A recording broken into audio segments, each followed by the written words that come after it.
जय माता दी, जय मेरे गुरु माँ जी, आपके चरणों में लख लख प्रणाम। जय मेरी गुरु तारा काली अष्टभुजानी महाकाली की जय जयकार आदि शक्ति जय जगदानी। शुभ शनिवार महाकाली का वार है, सभी बच्चों को महामाई का आशीर्वाद बना रहे। चलिए आज आप बच्चों को बताती हूँ कि कैसे अपने शरीर को कीलित करके, अपने घर को कीलित करके, अपने घर के ऊपर, अपने ऊपर सुरक्षा चक्र कैसे किल बना के आप किसी का संकट काट सकते हैं ताकि संकट आपके ऊपर हावी ना हो। उसके लिए कैसे सुरक्षा कवच अपने ऊपर बनाओगे, कैसे कीलित करोगे अपने शरीर को, अपने घर को, ताकि कोई भी संकट आपके घर को नुकसान न दे सके। जब आपके घर में गद्दी लग जाती है तो अपने घर को कीलित करके कैसे बाहर निकले, अपने अपने आप को कीलित करके कैसे बाहर निकले, उस किल के प्रयोग से क्या होगा, उस किल से आपकी कैसे रक्षा होगी। चलिए आज आपको मैं बताती हूँ। सबसे पहले तो मैं आपको ये बता देती हूँ ये किसको ज़रूरत पड़ेगी। जैसे कि आप अपने रक्षा कवच बनाना है अपने शरीर पर, अपने घर पे कैसे कीलित करना और क्यों करना और किसको ज़रूरत पड़ती है, किन बच्चों को ज़रूरत पड़ती है, किन भक्तों को ज़रूरत पड़ती है, महाकाली के किन भक्तों को जो गद्दी लगाते किन को ज़रूरत पड़ती है ये कार्य करने की, कीलित करने की। सबसे पहले तो आपने क्या करना है, 2 किल लेने हैं लोहे की। और ये किन को ज़रूरत पड़ती है, किन बच्चों को, किन भगतों को ज़रूरत पड़ती है। जैसे आप लोग गद्दी लगा रहे हैं, घर पे गद्दी लगाते हैं, ठीक है। तो कभी कभी ऐसा हो जाता है, अगर आप उस घर में अकेले रहते हैं, कभी कभी अपने घर को बाहर, आपको घर बाहर के लिए निकलना पड़ेगा, कभी किसी के घर जाना है आपको संकट काटने के लिए। तो उसके लिए आपको क्या करना, अपने घर को कील के साथ कील के जाना होगा कि ताकि जब तक आप वापस आते हैं उस घर पे सुरक्षा घेरा बना रहे। जैसे किसी का संकट काटेंगे वो आपके पीछे ना आए, ना आपके ऊपर वार हो, और आपके वापस जाने पर आपके पीछे वो संकट ना आए। वैसे तो जिसकी पावर और जिसकी शक्ति बहुत अधिक होती है तो उसे तो संकट छू भी नहीं सकता, लेकिन जिन भक्तों की अभी शक्तियाँ प्रबल हो रही होती, शक्तियाँ उजागर हो रही होती है, उन बच्चों को ये ज़रूरत पड़ती है कि उन्हें अपना रक्षा कवच बनाए रखने के लिए, कि वो अपने शरीर को कीलित करके घर से बाहर निकलें। और गद्दी पे बैठ के भी अपने आप को कीलित कैसे करना है, क्या करना है, अपने घर को कीलित क्यों किया जाता है। जैसे कोई भी बड़ा संकट आपके घर पे ना आ सके, माँ काली के हुक्म के बिना कोई भी चीज़ अंदर ना आ सके, तो आपको क्या करना है। जैसे आप किसी का आपके घर में गद्दी लगी हुई है तो आपको किसी के घर में किसी का संकट काटने जाना है। उसके लिए सबसे पहले अपने घर में आप घर को कीलित करके जाओगे किल की रक्षा से, एक शक्तिशाली कील से। क्या करना है, अपने शरीर के ऊपर भी कील के जाना है उस कील से, और वो कील आपको अपने साथ लेके जाना है। और 2 कील आपको अपने घर के बाहर गेट पे, शुरुआत जहाँ से होती है आपके घर की, वहाँ पे 2 कील से आपने घर को कीलित करना है। कैसे करना है अभी मैं आपको बताती हूँ। 2 कील लेने हैं आपको, बड़े से 2 कील लेने हैं, 2 से आपने 4 कील लेने हैं जोड़े जोड़े में, ठीक है। तो वो क्या करने हैं, आपने सबसे पहले शनिवार की रात को आपने वो चारों के चारों कील, उसके ऊपर लाल धागा बांध करके सिंदूर से भर के चारों कील को अपने माई के खप्पर में रख लेने हैं। शनिवार रात को आपने माई के खप्पर में वो कील रख लेने हैं, ठीक है। तो आपने क्या करना है, उसे अगले दिन उठा करके आपको एक हवन करना है। आम की लकड़ियों के साथ आपको कुछ हवन करना है, कुछ लकड़ियाँ इकट्ठियाँ करके मार्केट से जो हवन मिलता है, हवन से आपने क्या करना है, आपने किसी भी मंत्र से, माँ काली के किसी भी मंत्र से उस हवन को करना है। और वो जो कील होंगी आपने क्या करना है, एक प्लेट लेनी है, प्लेट के ऊपर आपने नीम के पत्ते बिछाने हैं, ठीक है। तो आपने क्या करना है, आपने वो चारों कील उसके ऊपर रखने हैं जो सिंदूर और धागे से बंधे हुए और सिंदूर से रंगे होंगे। चारों कील बड़े बड़े कील होने चाहिए वो। तो आपने क्या करना है, उसे अब प्लेट के सामने रख देने हैं, 1 लोटा पानी साथ में रखना है। और आपने हवन किस मंत्र से करना है, जो मंत्र आपको आपके गुरु से प्रदान होगा, कोई भी शक्तिशाली मंत्र। अगर आपके पास गुरु नहीं है या मंत्र नहीं है तो आपने क्या करना है, ओम क्रीम कालिका स्वाहा के मंत्र से आपने 51 लौंग लेने हैं, 51 लौंग, ठीक है।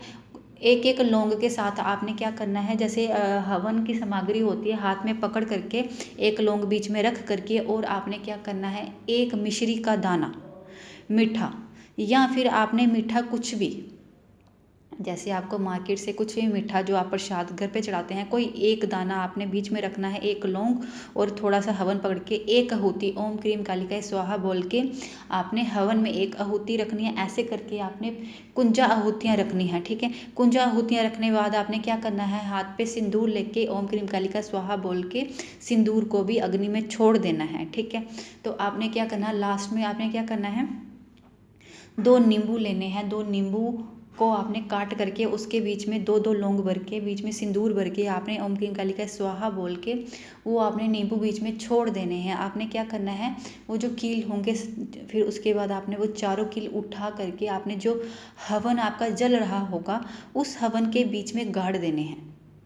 ठीक है, हाथ नहीं जलाना है, धीरे से प्यार से जो भी कार्य करना है बहुत सोच समझ के करना है कि आपको नुकसान ना हो। आपने चारों कील उठा करके आपने क्या करना है, जो हवन आपका जग रहा होगा आपने हवन के बीच में 4 कील गाड़ देने हैं या बीच में रख देने हैं। ठीक है, उसके बाद क्या करना है, आपने एक नारियल लेना है, नारियल को ज़ोर से फोड़ करके, जैसे आप महाकाली को एक नारियल की भेंट दे रहे हैं, दोनों हाथों से ऐसे उठा करके महाकाली, अगर महाकाली की मूर्ति आपके सामने है, नहीं तो तस्वीर रख लीजिए, तो आपने माँ को ऐसे दिखाते हुए 2 नारियल को ज़ोर से तोड़ करके ऐसे हाथ ऊपर करके उठा करके ऐसे जल को नीचे, कोई प्लेट नीचे रख लेनी है, उसके ऊपर से वो नारियल तोड़ करके ऐसे ज़ोर से नीचे जल फेंकना है, जो नारियल के अंदर का पानी होगा फिर नीचे प्लेट में गिरेगा। ऐसे आपको ये नारियल ऐसे दोनों हाथ ऊपर उठा करके माँ को दिखा करके कि जैसे माँ को आप नारियल की भेंट दे रहे हैं ऊपर दोनों हाथ उठा करके, तो वो जब जल नीचे गिरेगा प्लेट के ऊपर तो समझ करके कि जैसे आपने माँ को नारियल की भेंट अर्पित की है। ठीक है,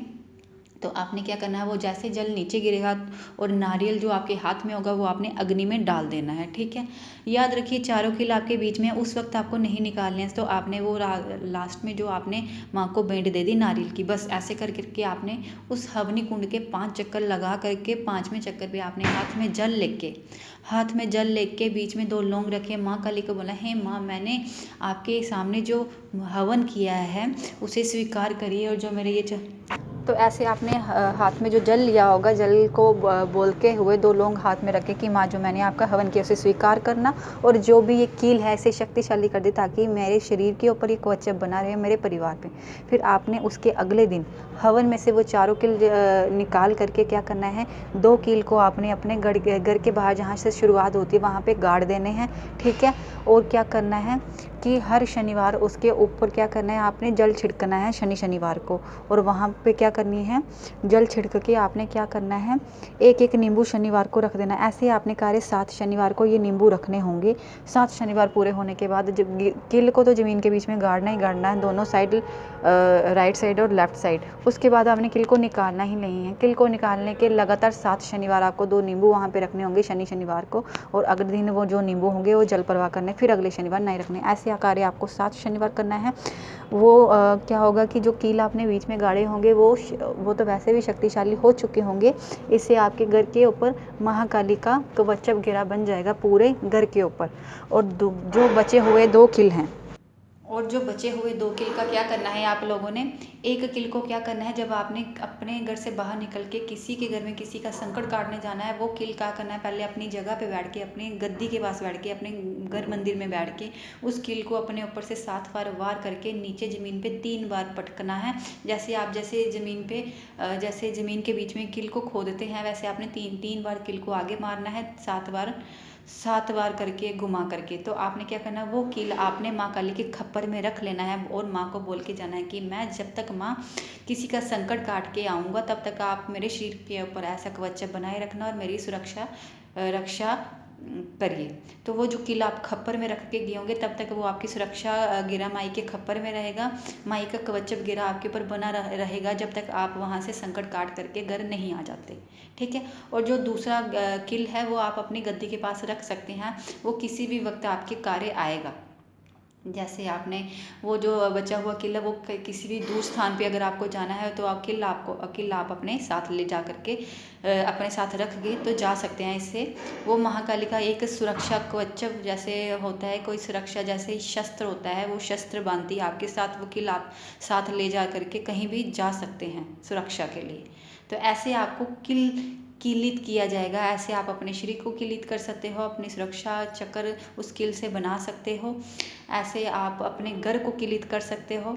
ऐसे कवच बनाने से आपके ऊपर सुरक्षा बनी रहेगी, किसी से कुछ पूछने की ज़रूरत नहीं है, जबकि ये माँ काली का कवच घेरा है, माँ काली का उपाय है जो महामाई खुद आपके ऊपर कवच बना देगी। तो किसी और के कवच की आपको ज़रूरत नहीं, किसी और की सुरक्षा की आपको ज़रूरत नहीं, बस एक गुरु को ले जा करके साथ गुरु के साथ चल करके आप ये कार्य करिए। बस आपको एक गुरु का आशीर्वाद मिलना है, जो आपको आपकी गुरु के साथ काली की शक्ति चलती, तो समझ लीजिए आपके ऊपर काली का घेरा बना हुआ है।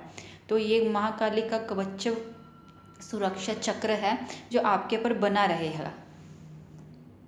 जिस भगत ने, जिस बच्चे ने ये कार्य कर लिया, तो समझ लेना आपके ऊपर ये महाकाली का उपाय शक्ति चक्र घेरा और किलित उपाय है। अगर आप ये लोग कर लेते हैं तो ये बच्चे समझ लेना महाकाली का सुरक्षा कवच आपके परिवार पे और आपके ऊपर बना। ये क्यों उपाय डाला गया है आप बच्चों के लिए, क्यों बताया गया आपको कि जब भी आपको एक महाकाली की गद्दी लगाता है या उनकी शक्तियों के साथ चलता है, तो आपकी जब 2 नेत्र होते हैं, 2 की आपको 4 से 6 बनाने पड़ते हैं ताकि 2 नेत्र आपके पीछे हों। इसलिए जब आप अपने कार्य लोगों के संकट काटते हैं तो 2 आंखें नेत्र जो पीछे होंगे, वो उससे आप अपने परिवार की सुरक्षा भी कर सको। हर कार्य में जब आप अपनी गद्दी लगा लेते हो, जब आप लोगों के संकट काटते हो, तो सबसे पहले आपको इतना अलर्ट, इतना स्ट्रांग होना ज़रूरी है कि हर वक्त आपको इतना भी नज़र रखना होता कि आपके परिवार के साथ क्या होगा। जब आप बड़े बड़े संकट काटते हैं तो सबसे पहले ये भी सोच लीजिए कि आपके परिवार की रक्षा भी करनी है। जब आप कोई भी कार्य कर रहे हैं, गद्दी लगा ली, तो आपने इतना स्ट्रांग बनना है कि आपको 2 नेत्र आगे 2 नेत्र पीछे लेके इसलिए चलना है कि हमेशा अपने साथ साथ अपने परिवार की रक्षा भी करनी है। अपने परिवार का जो सोच के चलता है वो हमेशा पार होता है, क्योंकि ये नहीं कि आप अंधे बन के लोगों के संकट तो काट देंगे, बाकी संकट आपके घर में आ जा के बैठ गए हैं, आप तो ठीक हो गए, आपके ऊपर तो महामारी का आशीर्वाद हो गया, बाकी परिवार के ऊपर संकट मंडरा रहे हैं। ऐसा बिल्कुल नहीं होना चाहिए। जो कार्य करते हैं अपने परिवार की सुरक्षा चक्र बना करके फिर जाके आप संकट काटिए। तो ये कार्य आपको हर वक्त सोच विचार में, जब आप महाकाली के रहते हो, हर वक्त आपने माँ को ये बोलना है कि माँ, मेरे साथ साथ मेरे परिवार की रक्षा आपके हाथ है। जब मैं किसी का संकट भी काटता हूँ तो मेरे परिवार की रक्षा आपके हाथ है। ऐसे बोल करके माई से बात करके फिर आगे बढ़ा करो, माँ से बातें किया करो। ये बहुत ज़रूरी है। जब आप लोग गद्दी लगाते हैं तो सबसे पहले अपने परिवार की रक्षा, फिर अपनी रक्षा। और क्योंकि आपकी रक्षा तो माई कर ही रही है, परिवार की भी करती है। कभी कभी संकट अगर इतने बारी आपने काट दिया तो कभी कभी आपके परिवार पे हावी भी हो जाते हैं। तो जब भी कोई कार्य करना है, सोच समझ के, सोच विचार के, अपने परिवार की रक्षा करके फिर आगे बढ़िए। ठीक है।